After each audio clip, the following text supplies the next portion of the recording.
আবারও সীমান্ত হত্যা। এবার ব্রাহ্মণবাড়িয়ার কসবায় ভারতীয় সীমান্তরক্ষী বাহিনী বিএসএফ এর গুলিতে এক বাংলাদেশি যুবক নিহত হয়েছে। ওই যুবক তার বন্ধুদের নিয়ে সীমান্তবর্তী এলাকায় ঘুরতে গিয়েছিলেন। এ নিয়ে বিজিবি বিএসএফ কোম্পানি পর্যায়ে বৈঠকে দুঃখ প্রকাশ করে দায় সারার চেষ্টা করে ভারতীয় বাহিনী। ব্রাহ্মণবাড়িয়া থেকে সহকর্মী মেহেদিনুর পরশের পাঠানো তথ্যচিত্রে টুম্পা আফরোজের রিপোর্ট।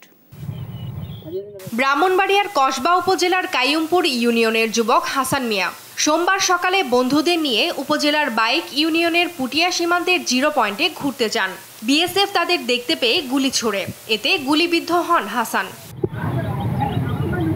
পরে তাকে স্থানীয়রা উদ্ধার করে উপজেলা স্বাস্থ্য কমপ্লেক্সে নিলে চিকিৎসক তাকে মৃত ঘোষণা করেন। ঘটনার খবর ছড়িয়ে পড়লে নিহতের স্বজনরা হাসপাতাল চত্বরে ভিড় করেন। এ সময় কান্নায় ভেঙে পড়েন তারা। সীমান্তে হত্যা বন্ধ সহ হাসান হত্যাকাণ্ডের বিচার চান স্বজনরা। আমার যেটারে এতিম করে দিয়ে গেছে, আল্লাহ যদি তারে না করে, যে হাতে গুলি করছে এই হাতে যদি তার বলছে আমার আল্লাহ যদি তারা দেখ করে।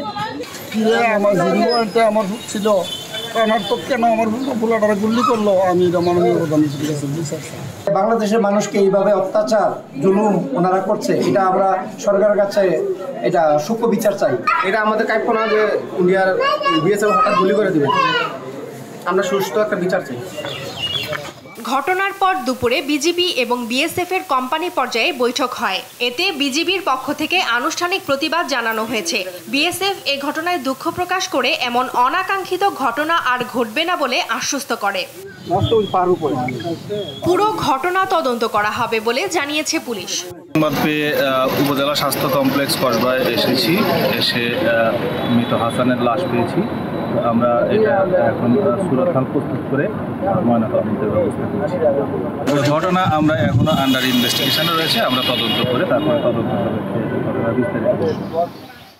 তবে এ বিষয়ে বিজিবির ঊর্ধ্বতন কর্মকর্তাদের সঙ্গে একাধিকবার মুঠোফোনে যোগাযোগের চেষ্টা করা হলেও তা সম্ভব হয়নি। নিউজ ডেস্ক, দেশ টিভি।